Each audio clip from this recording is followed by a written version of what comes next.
ఉత్తరగిరి రామయ్య పాదాలు కడగంగా పరవళ్ళు తొక్కింది గోదారి గంగా. పాపి కొండలకున్న పాపాలు కరగంగా పరుగుళ్ళు తీసింది గోదారి గంగా.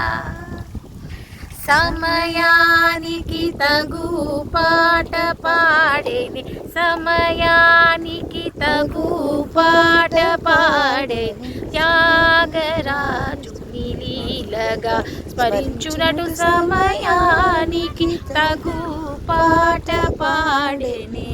పాప మగరిరి మగరిరి సస దద ససరిరి సరిమ సమయానికి తగు పాట పాడేని. ధీమంతుడు ఈ సీతారాముడు సంగీత సంప్రదాయకుడు సమయానికి తగు పాట పాడేని.